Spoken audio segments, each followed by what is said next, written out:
My name's Paula Koppel. I'm a PhD student at Duke School of Nursing.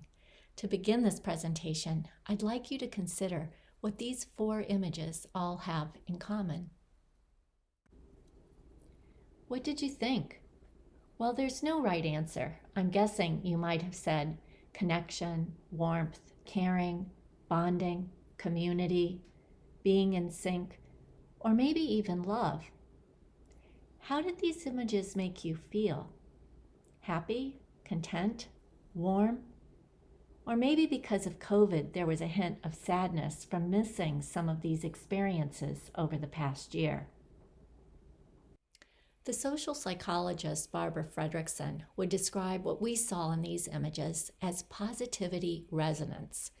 Fredrickson coined the word positivity resonance to describe the momentary experience when two or more people share an interpersonal instance that includes three qualities: a shared pleasant state, mutual care and concern expressed verbally, and behavioral and biological non-verbal synchrony.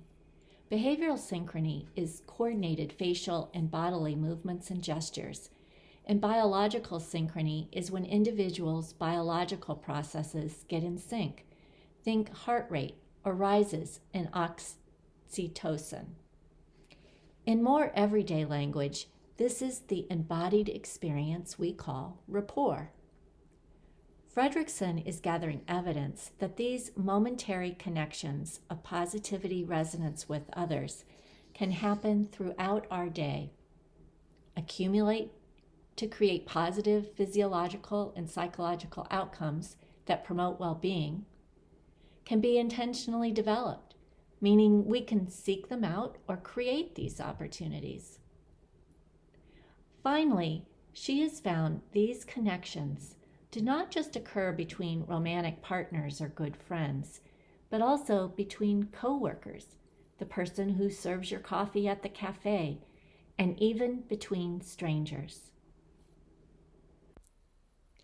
As a future nurse scientist, I began wondering how positivity resonance is cultivated and how it impacts patients and healthcare providers. As a nurse, I found that the connections I have with my patients often make long and grueling days worthwhile.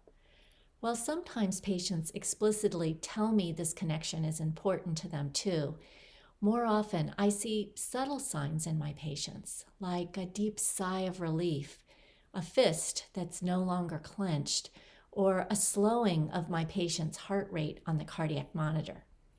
Together, we experience positivity resonance when our eyes come together expressing mutual care and concern.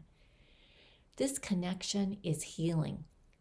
We have evidence-based research that a strong relationship between patients and their healthcare providers improves health outcomes and satisfaction with patients. But I've come to believe that the reciprocal nature of the nurse-patient relationship is life-giving, not just for the patient, but also for the nurse. Unfortunately, today's healthcare system doesn't always facilitate these types of encounters. Technology increasingly replaces hands-on care.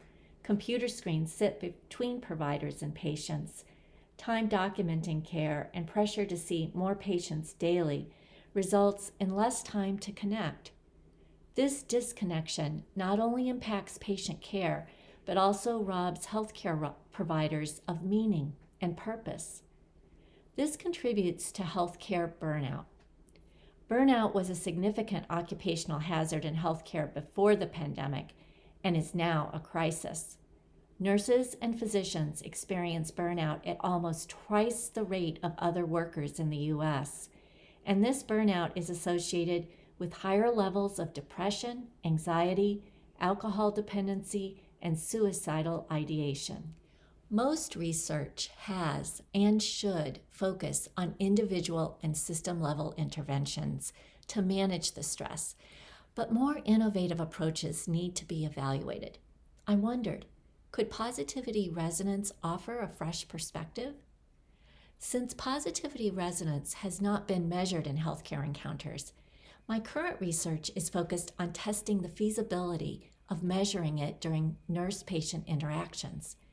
My dissertation study uses a coding system of behavioral indices of positivity resonance, fondly called BIPR, to identify specific indicators of rapport between nurses and patients during telehealth video conferencing visits. Over time, I hope to explore the relationships between positivity resonance and measures of nurse and patient satisfaction and well-being. By exploring how positivity resonance can be cultivated in everyday nurse-patient interactions and measuring how it improves well-being of both nurses and patients, I hope to provide another avenue for reclaiming this healing connection to healthcare. As I bring this talk to an end, I'd like to encourage you to reflect on the positivity resonance in your own life. We all experience these moments and innately understand their value. The warm exchange with a family member or beloved pet when you return home. The feeling of being seen when your arms are full of books and a stranger opens a door for you. And in Cameron Indoor Stadium, the sense of community and oneness we experience as fans during basketball games. Each of these moments, though different, embody positivity, mutual care, and behavioral and biological synchrony. Savor these moments. Look for opportunities to cultivate them in your daily life, knowing they can accumulate and enhance your life and the life of others.